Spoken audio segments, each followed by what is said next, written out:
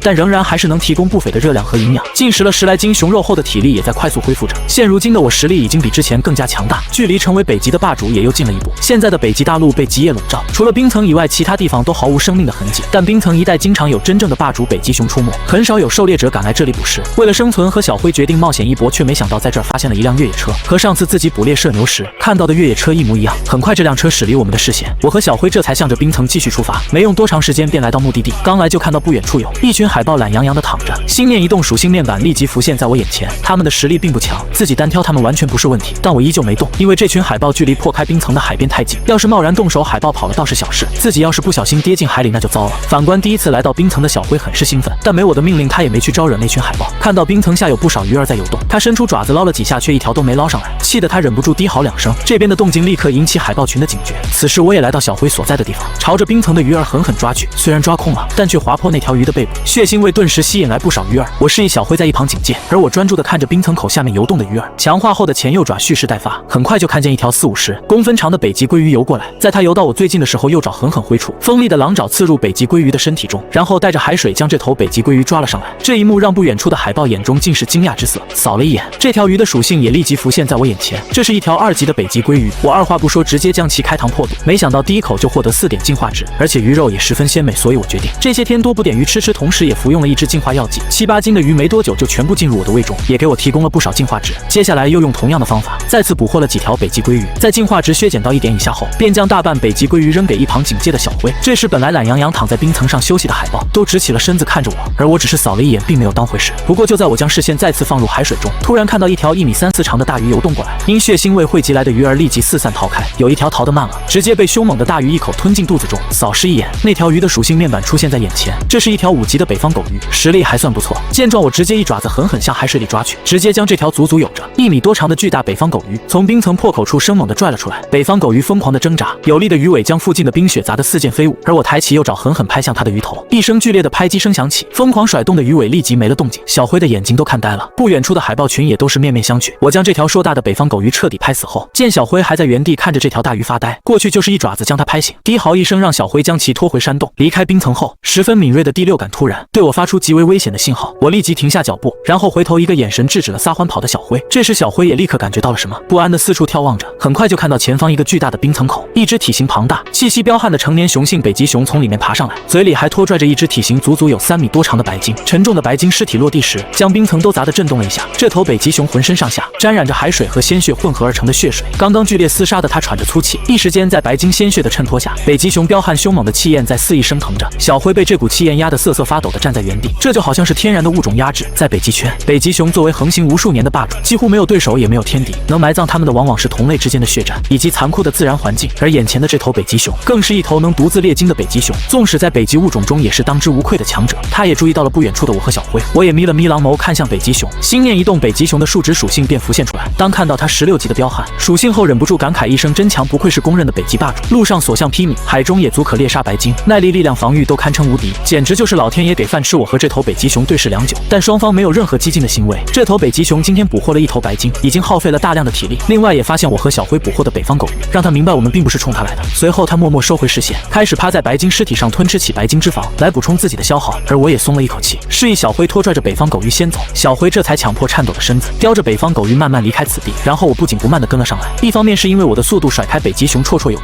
另一方面则是在大自然中不要轻易露出胆怯，否则很容易激起对方的狩猎欲。1个小时后，我们顺利回到山洞，7、8斤重的北极鲑鱼直接丢给堂姐狼妹和灰白小狼，但3头狼今天进食过灰熊肉，小肚子吃得滚圆，只能嗅着北极鲑鱼，不知道这是什么。这时小辉来到他们身前，嗷嗷地叫了起来，表达着这鱼肉多么的鲜嫩多汁，美味可口。而我则是将体型硕大的北方狗鱼拖拽到山洞一旁，立即将其开膛破肚，对着鲜嫩的鱼肉再次吞噬起来。我的进化值在快速获取着，吃饱之后才站起身，招呼小辉去进食。我来到洞口处，眺望着远方，看着漆黑一片的夜色，忍不住想念起狼爸狼妈。离开他们已经半年之久，也是时候回去看看了。不知道狼爸狼妈他们这一段时间过得怎么样？随即长嚎一声，舒缓内心的感情，然后扭头示意堂姐去睡觉。而我趴在洞口的石块上，一边闭目养神，一边警戒。山洞位于高山之上，一般身子沉重笨拙的动物是很难爬上来的，而能爬上来的狩猎者对狼群造不成多大的威胁。山洞的安全系数相较于狼爸狼妈所在的山洞还是非常高的。小辉吃饱后也爬到灰白小狼身边睡起觉，一时间山洞中陷入了寂静之中。第二天依旧是日常巡视一圈，低嚎一声带着小辉从山洞下来，本想将剩下的鱼肉给狼爸狼妈带去，但醒来时看到睡梦中的狼妹还趴在北极鲑鱼旁流口水，便放弃了这个打算。随后带着小辉又去了冰层，沿途让小辉狩猎了几只驴鼠，作为鲜血扩散的诱饵。不多时我们再一次来到目的地，此时的冰层上栖息着不少生物，海豹、海狮以及海面上飞来飞去的鸟类。我扫了一眼便收回视线，因为它们实在太难狩猎了，能在极夜之下存活下来，代表着它们警惕性都很高。我眺望一圈没有发现北极熊的踪迹，便让小辉站在一旁警戒，然后来到一个冰层口处开始继续捕鱼。鱼类的肉想来狼爸狼妈都未曾尝过，几只开膛破肚的驴鼠丢入冰层，浓郁的鲜血气息立即引来数条鱼儿，趁着它们撕咬驴鼠尸体时，锋利的狼爪瞬间入水，一条60-70公分的鱼就被拉了上来，再次将驴鼠开膛破肚丢进海水中。得知这里有危险的鱼儿都没有再游过来，但是我没有着急，因为这里最不缺的就是鱼类。我抬头望了望广阔的冰层，发现冰层上除了栖息的一些动物外，还有着不少海洋垃圾。我扒拉几下，从中叼出一个还算完整的小型渔网，正好可以用来盛放捕获的鱼儿，这样就可以多拿一些鱼儿了。我带着渔网回到丢驴鼠尸体的冰层口，发现又有2条新的北极鲑鱼在驴鼠尸体上吞咬，没有任何犹豫，锋利的狼爪滑入海水中，直接将一条30-40公分的小鲑鱼抓上来，然后丢进渔网中。此时冰层上其余动物们看着我的举动有些不明所以，都很好奇捕获的鱼儿为什么要放进那破网里。在接下来的2个小时，捕猎的驴鼠诱饵全部用完，我也成功收获了7条大小不一的鱼儿，加在一起一共70多斤鱼肉，作为见面礼带给狼爸狼妈，肯定会给他们一个不小的惊喜。我低嚎一声，小辉屁颠过来准备钓鱼，见状我直接一爪子拍上去，然后开始教小辉叼渔网。很快他就学会了这项技能，而他也惊奇地发现，竟然只需要叼这么一条小小的网线，数条鱼儿就全都跟着走。这仿佛打开了小辉脑袋中新的世界观。我和小辉带着猎物再次回到那个熟悉的山洞，只是狼爸狼妈有些消瘦，极夜笼罩之下他们的日子也过得很苦。见状我立即从渔网中叼出一条鱼放到狼爸面前，狼爸也没有像之前一样不好意思，立即张嘴撕咬这条北极鲑鱼。尝到里面鲜美的鱼肉后，狼爸那双绿油油的眸子闪过一丝亮光，鱼肉的美味是他在北极圈混迹这么多年都未曾品尝过的。不过很快也感受到鱼肉里面的尖刺，狼爸本想咀嚼一下吞咽掉，可却被刺了一下，他也只好吐出来。这时小辉立刻上前教狼爸吃鱼要吐刺。狼爸看着体型已经媲美成年北极狼的小辉，眼中尽是惊讶之色，没想到自己看着长大的2头小崽子，短短时间就像是脱胎换骨一般。看着小辉的嗷嗷低嚎，我直接赏了他一爪子让他安分点，毕竟狼爸好歹是头狼，还是要面子的，让小辉教还不如自己摸索。山洞里其余狼族都在睡觉，其中2头狼身上还有带着血迹的伤口，这让我微微有些诧异，难道我离开后有狩猎者来招惹过狼群？这时被狼嚎声吵醒的狼妈看到我回来时也很开心的低嚎几声，她还以为我这段时间没怎么吃饱过食物，于是带我来到她刚刚睡觉的地方，用爪子抛开地上的沙石，抛出几只小驴鼠和一些看上去黝黑的果子，然后用鼻子将这些食物拱到我面前让我快吃。但我知道这可能是极夜之下狼妈仅存的一点私货，这些食物或许看起来不起眼，但却饱含着狼妈对自己的爱。我顿时心里一阵感动，默默低头吃了一个黝黑的果子。就在这时突然出现一道淡灰色的消息提示，宿主进食黑果盐膏蓝，获得6点进化值。这道消息让我顿时一愣，看来自己不光可以进食肉类来获取进化值，原来植物果实也可以。于是我就多吃了几颗果子，直到进化值削减到最低时才停下。而狼妈又将几只驴鼠用鼻子拱了拱，示意我吃这些，因为她也知道那些果子不好吃，她想把最好的东西留给自己崽子吃。这也让我感觉母爱真是这个世界上最伟大的爱。这时小辉拖着渔网来到山洞，我低嚎一声告诉狼妈自己给他带了好吃的。小辉也十分懂事的将渔网拖到狼妈面前，浓重的血腥味让几头酣睡的北极狼立即苏醒，一双